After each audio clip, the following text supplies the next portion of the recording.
Hello students, this is Akshita, your educator. I welcome you all on the platform of Global Online. As we know friends, Global Online Spardha Pariksha has launched a complete series for upcoming Maharashtra B.Ed CET and ELCT examination 2023. So या particular सिरीजमध्ये जे आहे आपण mental ॲबिलिटीचे जे topics आहेत profit and loss ते discuss करत आहोत. ठीक आहे, तर before moving into the video friends, B.Ed CET examination 2023साठी जो कंप्लीट कोर्स लॉन्च केलेला आहे वाया ग्लोबल ऑनलाईन प्लॅटफॉर्म, यामध्ये तुम्हाला फॉलोविंग फीचर्स प्रोव्हाइड करण्यात येतील. Full syllabus video lectures, 10 full syllabus test series, full syllabus complete notes आणि 2000+ MCQ क्वेश्चन बँक्स. सर्व फीचर्स जे आहेत तुम्हाला in the course fees of just ₹1000 provide करण्यात येणार आहेत. जर तुम्हाला हा पर्टिक्युलर कोर्स जॉईन करायचा असेल तर दिलेल्या व्हॉट्सॲप नंबरवरती कॉन्टॅक्ट करू शकता for the enrolment of the course, which is 817191384113.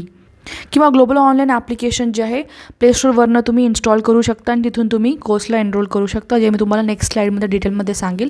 तर B.Ed CET एक्झामिनेशन 2023साठी हा एक कंप्लीट कोर्स आहे.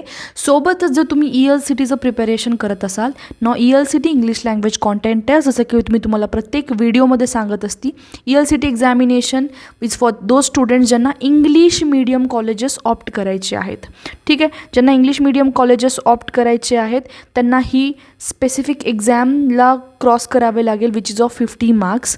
ही 50 मार्क्सची एक्झाम तुम्हाला द्यावी लागेल along with B.Ed CET examination जी 100 मार्क्सची आहे. ठीक आहे, जर तसं टोटल तुम्हाला 150 मार्क्सची एक्झाम द्यावं लागेल इफ तुम्ही इंग्लिश मीडियम कॉलेजेससाठी विचार करत असाल. ठीक आहे, जर तुम्हाला नॉर्मल कॉलेजेस हवे असतील तर तुम्ही B.Ed CET examination that is 100 मार्क्सची एक्झामिनेशनला फेस करायचं आहे. If ELCT then 50 marks extra. Okay, अशा पद्धतीने जर तुम्हाला ELCTचं जरी प्रिपरेशन करायचं असेल तर तुम्हाला ग्लोबल ऑनलाईन प्लॅटफॉर्म एक अपॉर्च्युनिटी प्रोव्हाइड करत आहे, ज्यामध्ये तुम्हाला B.Ed CET एक्झामिनेशनसोबत ELCTचं प्रिपरेशन करून घेण्यात येईल in the course fees of ₹1500. हा कंपाइल्ड कोर्स असणार आहे, ज्यामध्ये ELCTचं पण कॉम्प्रिहेन्सिव्ह प्रिपरेशन तुमच्याकडून करून घेण्यात येईल. अशा पद्धतीने तुम्हाला कोर्सला एनरोल करायचं असेल तर ग्लोबल ऑनलाईन ॲप्लिकेशन जे आहे प्लेस्टोरवरनं इन्स्टॉल करा. अशा पद्धतीचा लोगो, या पद्धतीचा UI दिसेल जेव्हा तुम्ही ॲप्लिकेशनला ओपन कराल. खालच्या बाजूला जे मी सर्कल केलेलं आहे स्टोअर नावाचा आयकन येते, त्यावरती तुम्हाला क्लिक करायचं आहे. नेक्स्ट तुम्ही माय कोर्सेस या पेजवरती जाल. माय कोर्सेस या पेजवरती गेल्यावरती तिथे तुम्हाला CET असं टाईप करायचं आहे. CET. Once you will type CET, तुम्हाला खालच्या बाजूला जे आहेत course along with the fees display होऊन जाईल. ओके, सो आपल्याकडे B.Ed CETच नाही तर डिफरंट कोर्सेस अवेलेबल आहेत. सेट एक्झामिनेशनसाठी प्रिपेअर करत असाल तुम्ही तर पेपर 1 पेपर 2साठी आपल्याकडे डिफरंट कोर्सेस अवेलेबल आहेत. Similarly for UGC NET paper 1 paper 2 आपल्याकडे डिफरंट कोर्सेस अवेलेबल आहेत. Also for the CSIR NET paper 1 paper 2, जो कोणता कोर्स तुम्हाला हवा असेल then you can go and enrol to that particular course. Okay, so लेक्चरला सुरुवात करण्यापूर्वी आपण प्रॉफिट अँड लॉस आज आपण स्टार्ट करणार आहोत. प्रॉफिट अँड लॉस आजचा व्हेरी फर्स्ट लेक्चर असणार आहे प्रॉफिट अँड लॉसचा. ठीक आहे, ह्याचा अप्रोच कसा असणार आहे. ठीक आहे, आपण आधी तर ट्रेडिशनल वेनी जसे प्रॉफिट अँड लॉसचे क्वेश्चन सॉल्व करतो ते वे बघू. यामध्ये दुसरी जी इम्पॉर्टंट वे बघणार आहोत आपण, that will be your shortcut method. Okay, एक्झाममध्ये आपल्याकडे कमी टाईम असतो, सो या कमी टाईममध्ये कशा पद्धतीने आपला ट्रिक्सचा यूज करून आपण कमीत कमी वेळामध्ये प्रॉफिट अँड लॉसचे क्वेश्चन सोडवता येतील, या अप्रोचनी आपण हा टॉपिक प्रिपेअर करणार आहोत. ओके, सो कमी टाईममध्ये मॅक्सिमम स्कोअर करणे हे आपलं अल्टिमेट एम असणार आहे. सो आजच्या लेक्चरमध्ये जे आहे आपण काही इम्पॉर्टंट टर्म्स जे आहेत प्रॉफिट अँड लॉसचे, ते आधी टर्म्स जे आहेत समजून घेऊयात. ओके, काय काय इम्पॉर्टंट टर्म्स असतात regarding the profit and loss, let us discuss that first. Important terms, the very first term जी आपण बघणार आहोत त्यामध्ये it will be cost price. Cost price. आणि दुसरी जी इम्पॉर्टंट टर्म असणार आहे यामध्ये that will be selling price. ठीक आहे, एकदम बेसिक्सपासून आपण घेऊ.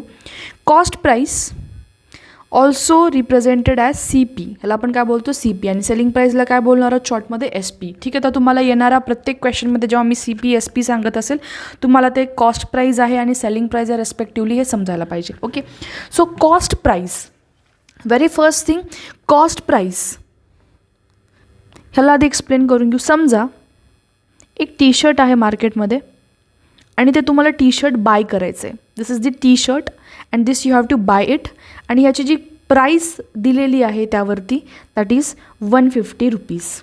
ठीक आहे, एक दुकानदार आहे, त्या दुकानदारकडनं तुम्ही हे टी-शर्ट घेत आहात. ओके, तर तुम्ही किती रुपये द्यायलात हे टी-शर्ट घेण्यासाठी, किंवा जे पॉकेटमधने मनी तुमची जात आहे, बाहेर जात आहे to buy that particular T shirt, त्या पर्टिक्युलर मनीला आपण काय बोलणार आहोत, कॉस्ट प्राईस बोलणार आहोत.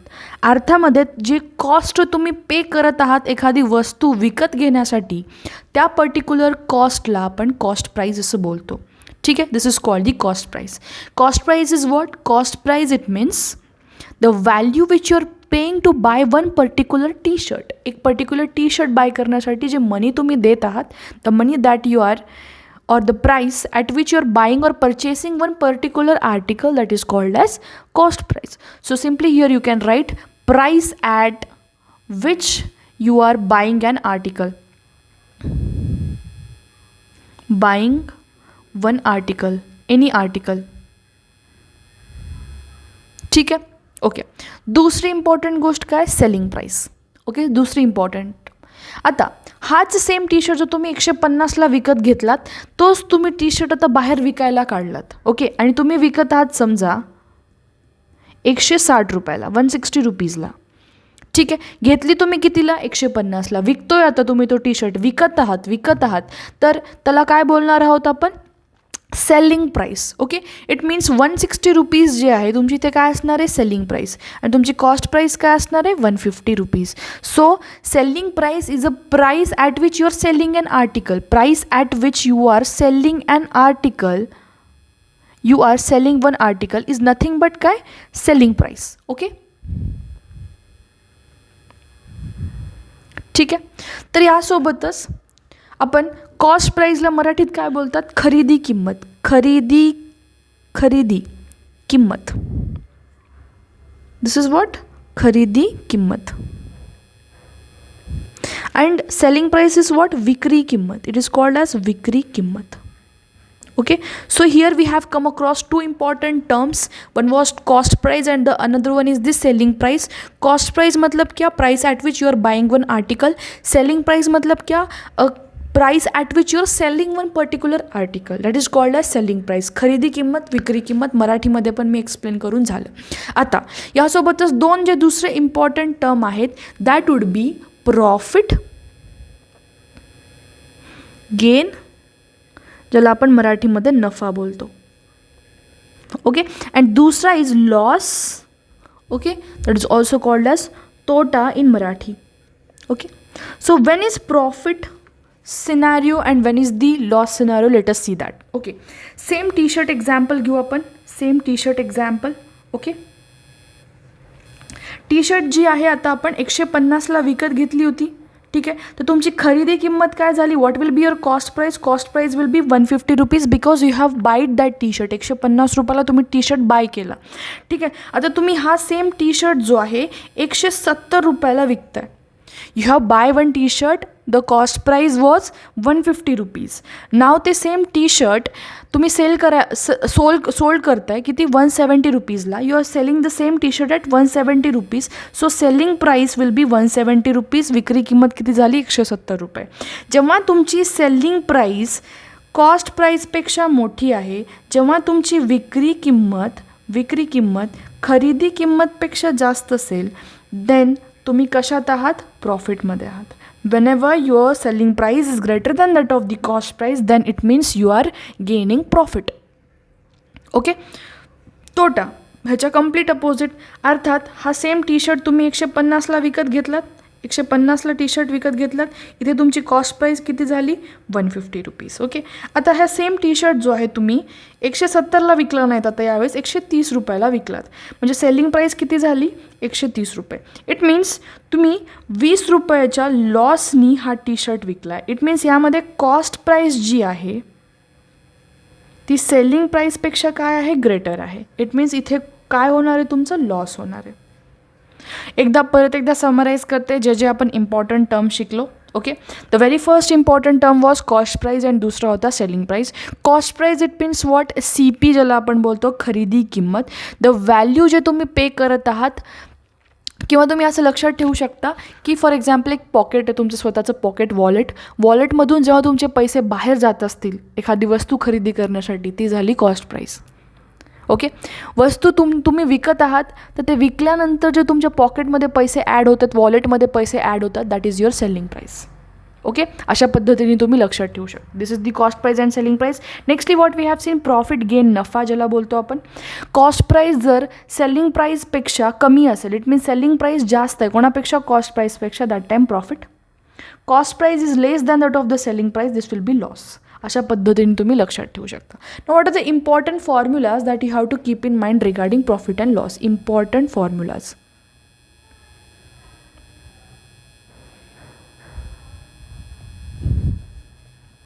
Okay, the very first one is loss percentage is equal to loss upon cost price into 100. Second formula is profit percentage is equal to profit upon cost price into 100. ठीक आहे, हे दोन important formulas आहे जे तुम्हाला लक्षात ठेवायचे आहेत की लॉस पर्सेंटेज शोधायचं तर फॉर्म्युला काय आहे ma'am, loss upon the cost price into 100. Profit पर्सेंटेजसाठी जो formula that is profit upon cost price into 100. These are the two important formulas. Okay, so यामध्ये दुसरी जी इम्पॉर्टंट गोष्ट लक्षात आहे, ह्या फॉर्म्युलावरनं लक्षात येते, दॅट इज लॉस पर्सेंट असेल, प्रॉफिट पर्सेंट असेल, लॉस पर्सेंट असेल, प्रॉफिट पर्सेंट असेल, दोन्ही पण आपण कशाच्या बेसिसवर कॅल्क्युलेट करत आहोत, तो कॉस्ट प्राईजवर कॅल्क्युलेट करत आहोत किंवा त्याला आपण काय बोलतो, खरेदी किंमत. These two formulas indicates that either it may be loss percent or the profit percent, both are calculated on the cost price itself. Okay, so these are the two important formulas which we have to keep in mind. Loss percent is equal to loss by cost price into 100, profit percent is equal to profit by cost price into 100. Okay, so these were some of the basic terms and formulas that you have to keep in mind. Now moving on to the next slide, here we will check out some important type of question which can be asked in exam. एक्झाममध्ये कोणते type of question विचारले जाऊ शकतात त्याच्यावर आता focus करूयात आपण. The very first formula, Wien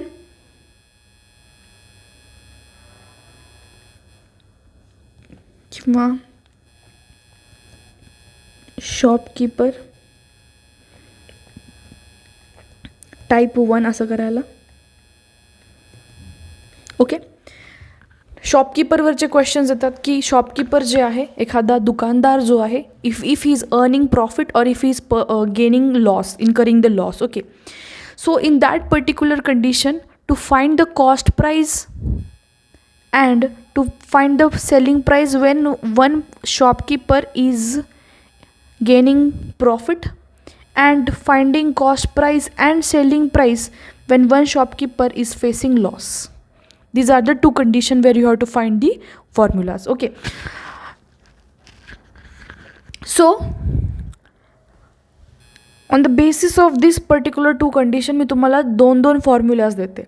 काय कंडिशन आहे, एक शॉपकीपर आहे, दुकानदार, त्याला नफा होत आहे, प्रॉफिट होत आहे, तर त्या टाईमला कॉस्ट प्राईस शोधून काढायला सांगितली किंवा सेलिंग प्राईस शोधून काढायला सांगितली तर फॉर्म्युला काय असणार आहे. ठीक आहे, so let us discuss this first. यामध्ये कॉस्ट प्राईस प्रॉफिटची कंडिशन बघूयात आधी. जर शॉपकीपर प्रॉफिट फेस करत असेल, if shopkeeper is gaining profit at that time, अगर आपको कॉस्ट प्राइस निकालने के लिए बोला, then you can find it with the formula cost price is equal to 100 upon 100 plus gain percentage into selling price. Okay, and shopkeeper is gaining profit और उस time पे अगर selling price निकालने के लिए बोला है, विक्री किंमत काढायला सांगितली, विक्री किंमत कशी काढणार, 100 plus gain percentage upon 100 into cost price. I hope समजलं असेल. शॉपकीपर जेव्हा प्रॉफिट फेस करत असेल तेव्हा खरेदी किंमत आणि विक्री किंमत जर शोधून काढायला सांगितली तर हे दोन इम्पॉर्टंट फॉर्म्युलेज आहेत. Okay, same condition now shopkeeper is incurring loss. So इथे स्लाइड्स संपलेले आहेत. ठीक आहे, तर ह्यालाच आपण रब आउट करू. आय होप तुम्ही हे नोट डाऊन करून घेत असाल. Next is shopkeeper incurring loss. तर या कंडिशनमध्ये तुम्हाला काय शोधून काढायचं आहे?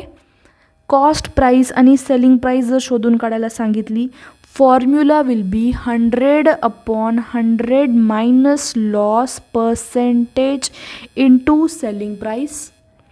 अँड सेलिंग प्राईस शोधायची असेल तर 100 minus loss percentage upon 100 into cost price. These are the 2 important formulas. तर टोटल 4 फॉर्म्युलाज बघितले. Whenever the shopkeeper is gaining the profit, whenever the shopkeeper is incurring the loss. ठीक आहे, या कंडिशनमध्ये आपण काय बघितलं? 2 important formulas for cost price and selling price बघितले. Moving on to today's very first question. Okay, a shopkeeper sells an article for ₹200 with a loss of 20%. Find the cost price of the article. They have said us. Option given are 220, 250, 280, 260. मी तुम्हाला काय सांगितलं होतं? एक shopkeeper article sale करत आहे आणि त्याला loss झालेला आहे. आर्टिकल शॉपकीपर दुकान जेव्हा तो लॉस फेस करत असेल, जर तेव्हा तुम्हाला कॉस्ट प्राईस काढायला सांगितली, तर तुम्हाला मी फॉर्म्युला सांगितला होता. शॉपकीपर जर लॉस फेस करत असेल त्या टाईमला जर कॉस्ट प्राईस काढायची असेल, फॉर्म्युला सांगितला होता 100/100 minus loss percentage into selling price. ठीक आहे, 100/100 मायनस, मला सांगा लॉस किती आहे? 20% दिला आहे. लॉस किती आहे? 20. सेलिंग प्राईस, यामध्ये shopkeeper is selling an article बोललेलं आहे. मग सेलिंग प्राईस किती होणार आहे? विक्री किंमत किती होणार आहे? ₹200. ठीक आहे, लॉस किती आहे? 20%. मग लॉस पर्सेंटेजच्या जागी मी काय टाकेल? 20% टाकेल. इंटू सेलिंग प्राईस किती आहे? 20% टाकायची गरज नाही, डिरेक्टली लॉस पर्सेंट सांगितलं म्हणजे 20 घेऊ शकतो आपण. ठीक आहे, तर सेलिंग प्राईस किती? 200. तर इथे कॅल्क्युलेशन करा, तुमचा आन्सर येऊन जाईल. काय? 100 मायनस 20 म्हणजे किती? 80 into 200. 0 cut down. 8 2s are 16, remain 4. 8 5s are 40. It means 25 into 10 किती येणार आहे? 250. So what is 250? 250 is nothing but this is the cost price जी आपल्याला फाइंड आउट करायची होती. Simple question based upon the formula आपण इझिली सॉल्व करू शकलो, right. So whenever the shopkeeper is incurring a loss, cost price will B find out with the help of this formula. Okay, अशा पद्धतीने question interchange करून कधी selling price दिलेलं असतं, कधी कॉस्ट प्राईस दिलेलं असतं, त्या टाईमला selling price cost price respectively काढायला सांगतात, तेव्हा तुम्हाला काढता यायला पाहिजे. Moving on to the question number 2. Selling price of 10 candle is same as the cost price of 12 candles. Find the gain percentage बोल. सो आता हा झाला दुसरं टाईप ऑफ क्वेश्चन. टाईप 1 आपण बघितला. टाईप 1चे आपण केसेस पण बघितले, 4 डिफरंट केसेस. ठीक आहे, शॉपकीपरचा. आता झाला टाईप 2 क्वेश्चन. तर टाईप 2 क्वेश्चनला हँडल करायचं असेल त्या टाईमला आपल्याला गेन पर्सेंटेज शोधायला सांगितलं. तर क्वेश्चनचा टाईप समजून घ्या. सेलिंग प्राईस कशाची? विक्री किंमत जी 10 कॅन्डलची आहे ते कशाच्या बरोबर आहे? Cost price of 12 candle. म्हणजे 12 कॅन्डल जर तुम्ही 250 रुपयाला, किंवा समजा 12 कॅन्डल जर तुम्ही 100 रुपयाला विकत असाल, हे नका कन्सिडर करू. फॉर एक्झाम्पल तुमच्याकडे 100 रुपये आहेत असं पकडा. ठीक आहे, 100 रुपये तुमच्याकडे आहेत. 100 रुपयामध्ये तुम्ही 12 कॅन्डल विकत घेतलात. हे 12 कॅन्डल तर तुमच्या कॅरी बॅगमध्ये आलेले आहेत, तुमच्याकडे आले आहेत 12 कॅन्डल्स. ठीक आहे, तर हे 12 कॅन्डल्स तुम्ही विकायला काढलात. ठीक आहे, पर तुम्हाला 100 रुपयेचं आता प्रॉफिट झालेलं बेसिकली, म्हणजे तुम्ही 100 रुपयामध्ये 10 कॅन्डल विकलात. समजत आहे? 12 कॅन्डल तुम्ही 100ला विकत घेतलात आणि 10 कॅन्डल्सच तुम्ही 100ला विकलात, म्हणजे तुम्ही 2 कॅन्डलच्या प्रॉफिटमध्ये आहात स्टील. अर्थात तुम्हाला इथे प्रॉफिट होतोय, नफा होतोय.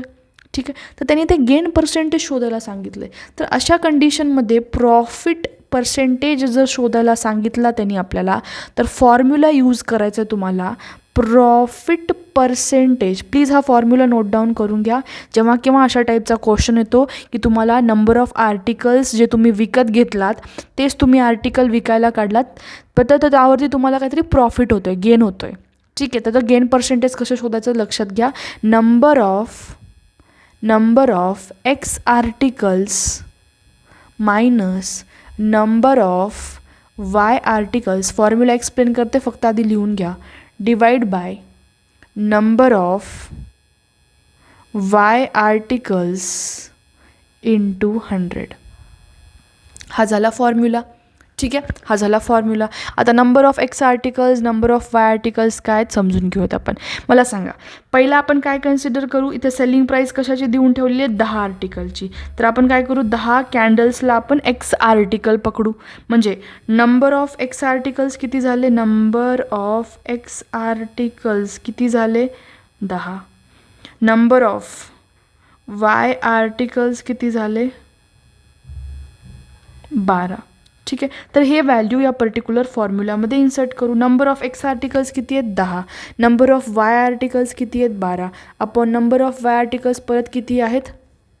सो बेसिकली यामध्ये एक थोडंसं अंडरस्टँडिंग करून घ्या. एक थोडं माझ्या साईडकडनं चूक झालेली आहे. ठीक आहे, लक्षात घ्या प्लीज, मायनर आहे. तर यामध्ये बघा, नंबर ऑफ एक्स आर्टिकल्स आपण 10 पकडलो, नंबर ऑफ वाय आर्टिकल्स 12 पकडलो. ठीक आहे, प्रॉफिट तर झालेलं आपल्याला माहिती आहे, प्रॉफिट तर झालेलं आहे. तर आता आपण 10 - 12 करतो, हे मायनसमध्ये चाललं आहे. 10 - 12 करतो, मायनसमध्ये चाललं आहे. बट आपल्याला पकडायचं काय आहे, प्लसच पकडायचं आहे, कारण प्रॉफिट झालेलं आहे. तर आपण त्याच्यापेक्षा आपण काय करू, नंबर ऑफ एक्स आर्टिकलला 12 पकडू, हे 10 पकडू. हे बघा, 10 - 12 जरी केलात तुम्ही, अपॉन 12 जरी केलात, ठीक आहे, तर हे रॉंग जाणार आहे. का, कारण प्रॉफिट व्हायला आहे आपल्याला. लक्षात घ्या, 10 - जर मी 12 केलं तर काय येणार आहे, -2. अपॉन 12 जर केलं तर काय येणार आहे, हे सगळं नेगेटिव्हमध्ये व्हॅल्यू चालली, छोटी व्हॅल्यू यायली. आपल्याला प्रॉफिट पाहिजे, प्रॉफिट तर पाहिजे. म्हणून मी काय केलं, नंबर ऑफ एक्स आर्टिकल 12 पकडलं, नंबर ऑफ वाय आर्टिकल काय केलं, 10 पकडलं, म्हणजे मोठी व्हॅल्यू येण्यासाठी. ठीक आहे, 12 - 10 अपॉन 10 करा, इंटू 100 करा. So this will be what, 2 upon 10 into 100. So this is going to be 20. Okay, so gain percentage किती असणार आहे तुमचा, 20% असणार आहे, किंवा प्रॉफिट पर्सेंट किंवा गेन पर्सेंट एकच आहे. ठीक आहे, किती आला आन्सर, 20%. तर अशा पद्धतीने तुम्हाला हा क्वेश्चन सॉल्व करायचा आहे. ठीक आहे, आता ह्या टाईपचे क्वेश्चन्स तुम्ही स्वतः जे आहे नंबर कन्सिडर करून सॉल्व करू शकता. समजा सेलिंग प्राईज ऑफ, मी तुम्हाला इथे क्वेश्चन देईल, selling price of 7 pencils, selling price of 7 pencils is equivalent to the cost price of, for example, 13 pencils. जर हा प्रश्न बोलला मी, selling price of 7 pencil is same as the cost price of 13 pencil, then find the gain percentage. तर ह्या प्रश्नामध्ये तुम्ही काय करणार, number of x article minus number of Y article upon number of Y article. जो कोणता मोठा आकडा दिसतोय कॉस्ट प्राईसचा ते पहिलं घ्यायचं, म्हणजे काय, 13 - 7 भागिले 7. ठीक आहे, इंटू 100. तर जे काही आन्सर येईल तुम्हाला अशा पद्धतीने सॉल्व करायचं आहे. Okay, so this was today's type of question, ज्यामध्ये आपण काय बघितले, काही टाईप ऑफ सुरुवातीला तर टर्म्स इम्पॉर्टंट समजून घेतल्या. इम्पॉर्टंट टर्म्समध्ये कॉस्ट प्राईस काय आहे, सेलिंग प्राईस काय आहे. कॉस्ट प्राईस म्हणजे खरेदी किंमत, सेलिंग प्राईस म्हणजे विक्री किंमत. प्रॉफिट, गेन किंवा नफा, लॉस आणि तोटाचे टर्म समजून घेतलो. त्यामध्ये जर सेलिंग प्राईस जास्त असेल कॉस्ट प्राईसपेक्षा, then there will be profit. Loss म्हणजेच काय, cost price is less than that, greater than that of the selling price. Important formulas बघितले, लॉस पर्सेंटेज आणि प्रॉफिट पर्सेंटेज. त्यासोबतच आपण काय 4 इम्पॉर्टंट दुसरे फॉर्म्युलेज बघितले होते, shopkeeper incurring profit, shopkeeper incurring loss. तर यामध्ये कॉस्ट प्राईस, सेलिंग प्राईस शोधायचं असेल, ह्या कंडिशनमध्ये कॉस्ट प्राईस, सेलिंग प्राईस, त्यासाठी आपण 4 फॉर्म्युलेज बघितले. नेक्स्ट जो फॉर्म्युला बघितला that was for the number of आर्टिकल्समध्ये जर प्रॉफिट पर्सेंटेज येत असेल अशा टाईपच्या क्वेश्चनसाठी formula, number of X articles minus number of Y articles upon number of Y articles into 100. 100% profit आहे, म्हणजे तुम्हाला जे मोठी व्हॅल्यू असेल दॅट इज 13 पेन्सिल ते पहिलं घ्यायचं आहे, मायनस 7 पेन्सिल्स अपॉन 7 इंटू 100. अशा पद्धतीने क्वेश्चन सॉल्व करायचं आहे. सो आजच्या लेक्चरपुरते एवढ्याच टाईप ऑफ क्वेश्चन्स आपण घेऊ. उद्याच्या लेक्चरमध्ये अजून प्रॉफिट अँड लॉसचे different questions along with the short tricks. खूप सोपे, हे काहीच नाही, ह्याच्यापेक्षाही सिम्पल ट्रिक्स आहेत आपल्याकडे. पेनही उचलायची गरज पडणार नाही तुम्हाला. ओके, अशा पद्धतीने आपण प्रॉफिट अँड लॉस हा टॉपिक आपण कव्हर करून घेऊ. So this was end of today's lecture. Thank you for watching it. जर व्हिडिओ आवडला असेल तर प्लीज व्हिडिओला लाईक करा, कॉमेंट करा कॉमेंट सेक्शनमध्ये, बिकॉज दिस बूस्ट्स आणि आम्ही तुमच्यासाठी खूप जास्त व्हिडिओ जे आहे घेऊन येऊ. अशा पद्धतीने चॅनलला जर नवीन असाल तर नक्की सबस्क्राईब करा, जास्तीत जास्त तुमच्या फ्रेंड्सला शेअर करा, जेणेकरून त्यांना हे इन्फॉर्मेशन प्रोव्हाइड करा की हे अशा टाईपचे जे आहेत एनरोलमेंट्स किंवा कोर्सेस जे आहेत कोर्सेसला एनरोलमेंट्स तुम्हाला करता येईल. ओके, तर सगळ्यांचा फायदा होईल. Okay, so this was end of today's lecture. Thank you for watching it. Have a great day everyone. Bye.